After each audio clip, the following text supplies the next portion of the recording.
ओम शांति। 7 दिसंबर 2024। बाबा के महावाक्य। मीठे बच्चे, सारा मदार कर्मों पर है। सदा ध्यान रहे कि माया के वशीभूत कोई उल्टा कर्म न हो जिसकी सजा खानी पड़े। प्रश्न, बाप की नजर में सबसे अधिक बुद्धिमान कौन है? उत्तर, जिनमें पवित्रता की धारणा है वही बुद्धिमान है, और जो पतित हैं वह बुद्धिहीन है। लक्ष्मी नारायण को सबसे अधिक बुद्धिमान कहेंगे। तुम बच्चे अभी बुद्धिमान बन रहे हो। पवित्रता ही सबसे मुख्य है, इसलिए बाप सावधान करते हैं, बच्चे यह आंखें धोखा ना दे, इनसे संभाल करना। इस पुरानी दुनिया को देखते हुए भी ना देखो, नई दुनिया स्वर्ग को याद करो। ओम शांति। मीठे मीठे सिखिलते बच्चे यह तो समझते हैं, इस पुरानी दुनिया में हम अभी थोड़े दिन के मुसाफिर हैं। दुनिया के मनुष्य समझते हैं अर्जुन 40,000 वर्ष यहाँ रहने का है। तुम बच्चों को तो निश्चय है ना, यह बातें भूलो नहीं। यहाँ बैठे हो तो भी तुम बच्चों को अंदर में गदगद होना चाहिए। इन आंखों से जो कुछ देखते हो सब कुछ विनाश होने वाला है। आत्मा तो अविनाशी है। हम आत्मा ने 84 जन्म लिए हैं। अभी बाबा आया है घर ले जाने के लिए। पुरानी दुनिया जब पूरी होती है तब बाप आते हैं नई दुनिया बनाने। नई सो पुरानी, पुरानी सो नई दुनिया कैसे होती है यह तुम्हारी बुद्धि में है। हमने अनेकों बार चक्कर लगाया है, अभी चक्कर पूरा होता है। नई दुनिया में हम थोड़े देवताएं रहते हैं, मनुष्य नहीं होंगे। बाकी कर्मों पर सारा मदार है। मनुष्य उल्टा कर्म करते हैं तो वह खाता जरूर है। इसलिए बाप पूछते हैं कि इस जन्म में कोई ऐसे पाप तो नहीं किए हैं। यह है पतित छीछी रावण राज्य। यह धुंधकारी दुनिया है। अभी बाप तुम बच्चों को वर्षा दे रहे हैं। अभी तुम भक्ति नहीं करते, भक्ति के अंधियारी में धक्के खाकर आए हो। अभी बाप का हाथ मिला है। बाप के सहारे बिगर तुम विषय वैतरणी नदी में गोते खाते थे। आधा कल्प है ही भक्ति। ज्ञान मिलने से तुम सत्युग की नई दुनिया में चले जाते हो। अभी तो यह है पुरुषोत्तम संगम युग, जबकि तुम पतित चीची से गुलगुल कांटों से फूल बन रहे हो। यह कौन बनाते हैं? बेहद का बाप। लौकिक बाप को बेहद का बाप नहीं कहेंगे। तुम ब्रह्मा और विष्णु के भी ऑक्यूपेशन को जान गए हो, तो तुम्हें कितना शुद्ध नशा रहना चाहिए। मूल वतन, सूक्ष्म वतन, स्थूल वतन, यह सब संगम पर ही होता है। बाप बैठ अभी तुम बच्चों को समझाते हैं, पुरानी और नई दुनिया का यह संगम युग है। पुकारते भी हैं कि पतितों को पावन बनाने आओ। बाप का भी इस संगम पर पाठ चलता है। क्रिएटर डायरेक्टर है ना, तो जरूर उनकी कोई एक्टिविटी होगी ना। सब जानते हैं कि उनको आदमी नहीं कहा जाता, उनको तो अपना शरीर ही नहीं, बाकी सबको मनुष्य व देवता कहेंगे। शिव बाबा को न देवता न मनुष्य कहेंगे। यह तो टेम्पररी शरीर लोन में लिया हुआ है, गर्भ से थोड़े पैदा हुए हैं। बाप खुद कहते हैं, बच्चे शरीर बिगर मैं राजयोग कैसे सिखलाऊंगा। हमको मनुष्य लोग भल कह देते हैं कि ठिक्कर भीतर में परमात्मा है, परंतु अभी तुम बच्चे समझते हो कि मैं कैसे आता हूँ। अभी तुम राजयोग सीख रहे हो। कोई मनुष्य तो सिखला ना सके, देवताएं तो राजयोग सीख ना सके। यहाँ इस पुरुषोत्तम संगम युग पर राजयोग सीखकर देवता बनते हैं। अभी तुम बच्चों को अथाह खुशी होनी चाहिए। हमने अभी 84 का चक्कर पूरा किया है। बाप कल्प कल्प आते हैं। बाप खुद कहते हैं यह बहुत जन्मों के अंत का जन्म है। श्री कृष्ण तो सत्युग का प्रिंस था, वही फिर 84 का चक्कर लगाते हैं। शिव बाबा तो 84 के चक्कर में नहीं आएंगे। श्री कृष्ण की आत्मा ही सुंदर से श्याम बनती है। यह बातें किसको पता नहीं है, तुम्हारे में भी नंबरवार ही जानते हैं। माया बहुत कड़ी है, किसको भी छोड़ती नहीं है। बाप को सब मालूम पड़ता है। माया ग्राह एकदम हप कर लेती है। यह बाप अच्छी रीति जानते हैं। ऐसे नहीं समझो बाप कोई अंतर्यामी है, नहीं, बाप सभी की एक्टिविटी को जानते हैं। समाचार तो आते हैं ना, माया एकदम कच्चा ही पेट में डाल देती है। ऐसी बहुत बातें तुम बच्चों को मालूम नहीं पड़ती है, बाप को तो सब मालूम पड़ता है। मनुष्य फिर समझ लेते परमात्मा अंतर्यामी है। बाप कहते हैं मैं अंतर्यामी नहीं हूँ। हर एक की चलन से मालूम तो पड़ता है ना, बहुत ही छीछी चलन चलते हैं। इसलिए बाप घड़ी घड़ी बच्चों को खबरदार करते हैं, माया से संभालना है। फिर भल बाप समझाते हैं तो भी बुद्धि में नहीं बैठता। काम महाशत्रु है, मालूम भी ना पड़े कि हम विकार में गए हैं। ऐसे भी होता है। इसलिए बाप कहते हैं कुछ भी भूल आदि होती है तो साफ बता दो, छिपाओ मत, नहीं तो 100 गुना पाप हो जाएगा। वह अंदर खाता रहेगा, वृद्धि होती रहेगी, एकदम गिर पड़ेंगे। बच्चों को बाप के साथ बिल्कुल ही सच्चा रहना है, नहीं तो बहुत बहुत घाटा पड़ जाएगा। यह तो रावण की दुनिया है। रावण की दुनिया को हम याद क्यों करें? हमें तो नई दुनिया में जाना है।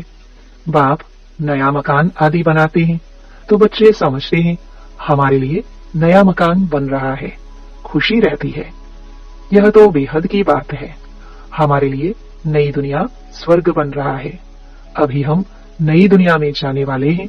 फिर जितना बाप को याद करेंगे उतना गुलगुल बनेंगे। हम विकारों के वश हो कांटे बन पड़े हैं। तुम बच्चे जानते हो, जो नहीं आते हैं वह तो माया के वश हो गए हैं। बाप के पास है ही नहीं, ट्रेटर बन गए हैं, पुराने दुश्मन पास चले गए हैं। ऐसे ऐसे बहुतों को माया हप कर लेती है। कितने खत्म हो जाते हैं।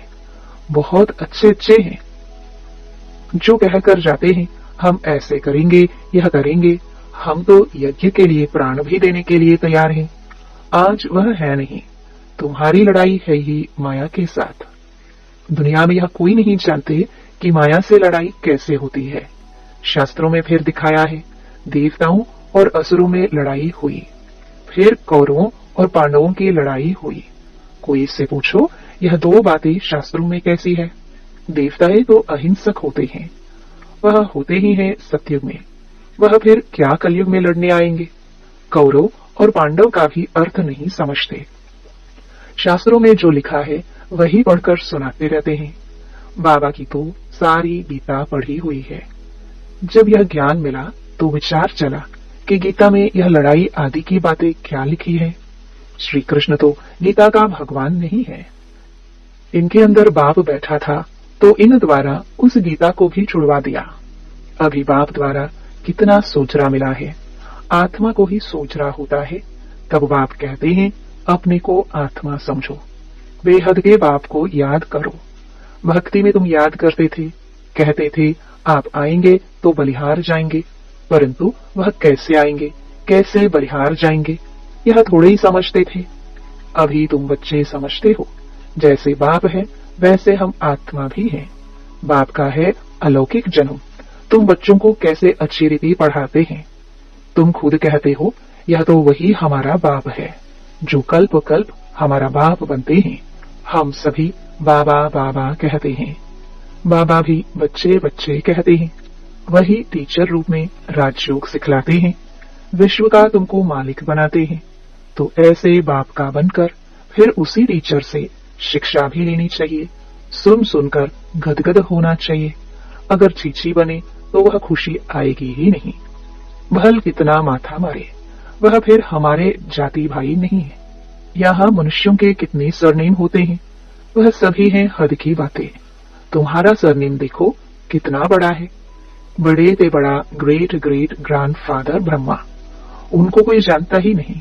शिव बाबा को तो सर्वव्यापी कह दिया है। ब्रह्मा का भी किसको पता नहीं है।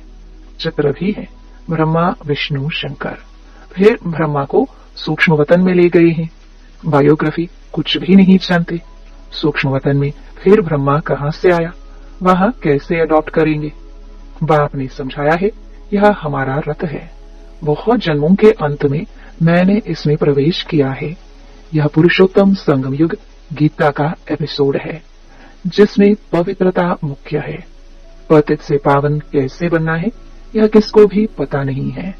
साधु संत आदि कभी भी ऐसे नहीं कहेंगे कि देह सहित देह के सभी संबंधों को भूल एक मुझ बाप को याद करो तो माया के पाप कर्म भस्म हो जाएंगे। वह तो बाप को ही नहीं जानते हैं। गीता में बाप ने कहा है, इन साधुओं आदि का भी मैं आकर उद्धार करता हूँ। बाप समझाते हैं, शुरू से लेकर अब तक जो भी आत्माएं पाठ बजा रही हैं, सभी का यह अंतिम जन्म है, इसका भी यह अंतिम जन्म है। यही फिर ब्रह्मा बना है। छोटेपन में गावड़े का छोरा था। 84 जन्म इसने पूरे किए, फर्स्ट से लास्ट तक। अभी तुम बच्चों की बुद्धि का ताला खुला हुआ है। अभी तुम बुद्धिवान बनते हो, आगे बुद्धिहीन थे। यह लक्ष्मी नारायण है बुद्धिवान। बुद्धिहीन पतित को कहा जाता है। मुख्य है पवित्रता। लिखते भी हैं, माया ने हमें गिरा दिया, आंखें क्रिमिनल बन गई। बाप तो घड़ी घड़ी सावधान करते रहते हैं, बच्चे कभी माया से हार नहीं खाना। अभी घर जाना है, अपने को आत्मा समझ बाप को याद करो। यह पुरानी दुनिया खत्म हुई की हुई। हम पावन बनते हैं तो हमें पावन दुनिया भी तो चाहिए ना। तुम बच्चों को ही पतित से पावन बनना है। बाप तो योग नहीं लगाएंगे। बाबा पतित थोड़े ही बनता है जो योग लगावे। बाबा तो कहते हैं, मैं तुम्हारी सेवा में उपस्थित होता हूँ। तुमने ही मांगनी की है कि आकर हम पतितों को पावन बनाओ। तुम्हारे ही कहने से मैं आया हूँ। तुम्हें बहुत सहज रास्ता बताता हूँ, सिर्फ मन मना भव। भगवान वाच है ना। सिर्फ श्री कृष्ण का नाम देने से बाप को सब भूल गए हैं। बाप है फर्स्ट, श्री कृष्ण है सेकंड। वह परम धाम का मालिक, यह है वैकुंठ का मालिक। सूक्ष्म वतन में तो कुछ होता ही नहीं। सभी में नंबर 1 है श्री कृष्ण, जिसको सब प्यार करते हैं। बाकी तो सब पीछे पीछे आते हैं। स्वर्ग में तो सब जा भी ना सके। तो तुम मीठे मीठे बच्चों को हड्डी जिगरे खुशी होनी चाहिए। कई बच्चे बाबा के पास आते हैं जो कभी पवित्र नहीं रहते हैं। बाबा समझाते हैं, विकार में जाते हो फिर बाबा के पास क्यों आते हो।